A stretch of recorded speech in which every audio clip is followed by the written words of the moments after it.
Item ಯಾವುದೇ ಇರಲಿ try ಮಾಡಿ ಆಚಿ ಚಿಕನ್ ಮಸಾಲಾ. ಆಚಿ ಚಿಕನ್ ಮಸಾಲಾ. ಕಾಂಗ್ರೆಸ್ ನಲ್ಲಿ ದಗದಗಿಸ್ತಾ ಇದೆ ದಾವಣಗೆರೆ ಮುಸ್ಲಿಂ ಕಿಚ್ಚು. 2028ಕ್ಕೆ ಕಾಂಗ್ರೆಸ್ಗೆ ಮುಳುವಾಗ್ತಾರಾ ಮುಸ್ಲಿಮರು ಅಂತ ಮುಸ್ಲಿಂ ಸಮುದಾಯದ ಕಾಂಗ್ರೆಸ್ ದ್ರೋಹ ಬಗಿತ. ಹಾಗಾದ್ರೆ ಮುಸ್ಲಿಂ ಸಮುದಾಯಕ್ಕೆ ಕಾಂಗ್ರೆಸ್ ದ್ರೋಹ ಬಗಿತ ಅನ್ನುವಂತ ಪ್ರಶ್ನೆ ಈಗ ಹುಟ್ಕೊಂಡಿದೆ. ಹೀಗಾಗಿ ಇವರೇ ಮುಂದಿನ ಚುನಾವಣೆ ಸಂದರ್ಭದಲ್ಲಿ ಮುಳುವಾಗಬಹುದು.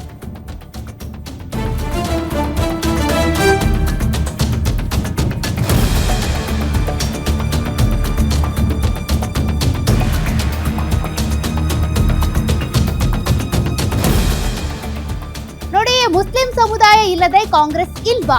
ಈ ಒಂದು ಪ್ರಶ್ನೆ ಪ್ರತಿ ಚುನಾವಣೆಯಲ್ಲೂ ಕೂಡ ಕೇಳಿಬರುತ್ತೆ. ಕಾಂಗ್ರೆಸ್ಸಿಗರನ್ನ ವಿಧಾನಸೌಧದಲ್ಲಿ ಕೂರಿಸಿದ್ದೆ ಮುಸ್ಲಿಮರ. ಗ್ಯಾರಂಟಿ ನ್ಯೂಸ್ ನಲ್ಲಿ ಮುಸ್ಲಿಂ ವಾರ್ನ ಬಿಗ್ ಎಕ್ಸ್ಕ್ಲೂಸಿವ್ ಸುದ್ದಿ. ಕಾಂಗ್ರೆಸ್ ವಿರುದ್ಧ ದಂಗೆ ಎದ್ದಂತ ಮುಸ್ಲಿಂ ನಾಯಕರು ಬೆಂಗಳೂರಿನಲ್ಲಿ ಮುಸ್ಲಿಂ ನಾಯಕರು ಸುದ್ದಿಗೋಷ್ಠಿಯನ್ನ ಕರೆದಿದ್ದಾರೆ. ಈ ಸುದ್ದಿಗೋಷ್ಠಿ ಸಾಕಷ್ಟು ಮಹತ್ವ ಪಡ್ಕೊಳ್ತಾ ಇದೆ. 70 ವರ್ಷದಿಂದ ಮುಸ್ಲಿಮರು ಕಾಂಗ್ರೆಸ್ಗೆ ಮತ ನೀಡ್ತಿದ್ದೀವಿ. ಈ ಪ್ರೆಸ್ ಮೀಟ್ ಸಾಕಷ್ಟು ಗಮನ ಸೆಳೀತಾ ಇದೆ.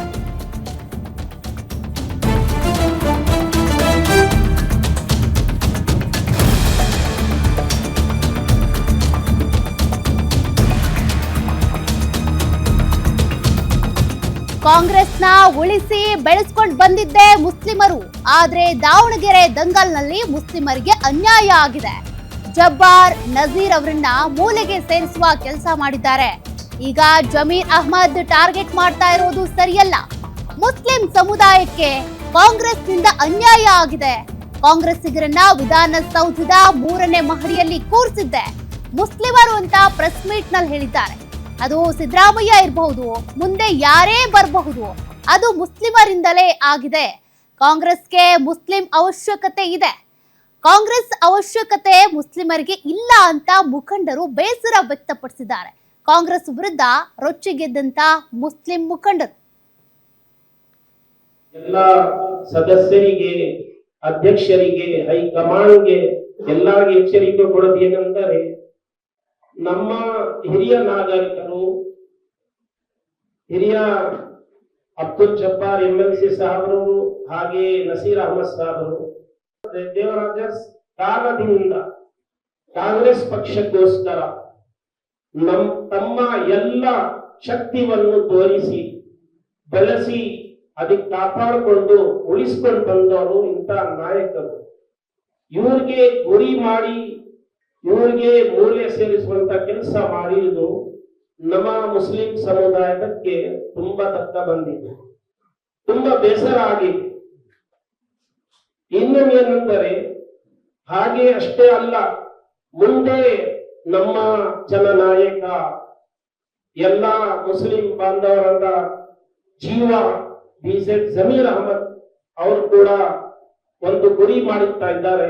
ಇದು ಸರಿಯಲ್ಲ ಅಂತ ನಮ್ಮ ಎಲ್ಲ ಮತ್ತಷ್ಟು ಡೀಟೇಲ್ಸ್ ಕೊಡ್ತಾರೆ ಸ್ಪೆಷಲ್ ಕರೆಸ್ಪಾಂಡೆಂಟ್ ವೀರೇಶ್ ತಾನಿ. ವೀರೇಶ್, ಮೌಲಾನ್ ಮುಫ್ತಿ ಇಬ್ರಾಹಿಂ ಅವರು ನಡೆಸಿದಂತ ಸುದ್ದಿಗೋಷ್ಠಿಯಲ್ಲಿ ಸಾಕಷ್ಟು ಬೇಸರ ವ್ಯಕ್ತಪಡಿಸಿದ್ದಾರೆ. ಜೊತೆಗೆ ಮುಸ್ಲಿಂ ಮತಗಳಿಂದಾನೇ ಕಾಂಗ್ರೆಸ್ ಈ ಒಂದು ವಿಧಾನಸೌಧದ 3ನೇ ಮಹಡಿಯಲ್ಲಿ ಹೋಗಿ ಕೂರೋದಕ್ಕೆ ಸಾಧ್ಯ ಆಗ್ತಾ ಇದೆ ಅಂತ ಕೂಡ ಹೇಳ್ತಾ ಇದ್ದಾರೆ. ಅಂದ್ರೆ ಮುಸ್ಲಿಂ ಮತಗಳು ಅಥವಾ ಆ ಸಮುದಾಯದ ಒಲವು ಮುಂದಿನ 2028ರಲ್ಲಿ ಕಾಂಗ್ರೆಸ್ಗೆ ಸಿಗಲ್ವಾ ಅಂತ.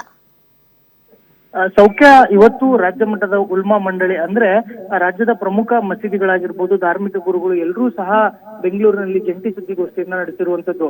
ದಾವಣಗೆರೆ ದಕ್ಷಿಣ ಲೋಕಸಭಾ ಬೈ ಎಲೆಕ್ಷನ್ ವಿಚಾರಕ್ಕೆ ಸಂಬಂಧಿಸಿದಂತೆ ಅಲ್ಲಿ ಪಕ್ಷ ವಿರೋಧಿ ಚಟುವಟಿಕೆಯನ್ನ ಮಾಡಿರ್ತಕ್ಕಂತ ಅಬ್ದುಲ್ ಜಬ್ಬಾರ್ ಆಗಿರ್ಬೋದು ಮತ್ತು ನಸೀರ್ ಅಹಮದ್ ಅವರ ವಿರುದ್ಧ ಪಕ್ಷ ತೆಗೆದುಕೊಂಡಿರ್ತಕ್ಕಂಥ ಕ್ರಮವನ್ನ ಖಂಡಿಸಿ ಇವತ್ತು ಎಲ್ಲ ಮುಸ್ಲಿಂ ನಾಯಕರುಗಳು ಸಹ ಕಾಂಗ್ರೆಸ್ ವಿರುದ್ಧ ಸಿಡಿಮಿಡಿ ವ್ಯಕ್ತಪಡಿಸಿರುವಂತದ್ದು. ಕಾಂಗ್ರೆಸ್ಗೆ ಮುಸ್ಲಿಂ ನಾಯಕರುಗಳು ಸಾಕಷ್ಟು ಅನಿವಾರ್ಯ ಆಗಿರುವಂತದ್ದು ಮತ್ತು ಮುಸ್ಲಿಮರಿಂದಲೇ ಕಾಂಗ್ರೆಸ್ ಪಕ್ಷ 2023ರ ವಿಧಾನಸಭೆ ಚುನಾವಣೆಯಲ್ಲಿ ಅಧಿಕಾರಕ್ಕೆ ಬಂದಿರುವಂತದ್ದು.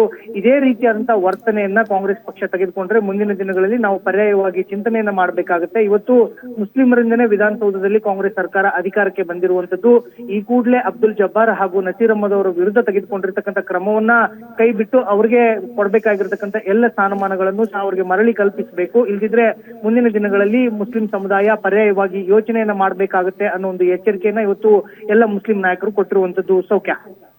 ಥ್ಯಾಂಕ್ ಯು ವೀರೇಶ್ ಮಾಹಿತಿಗೆ.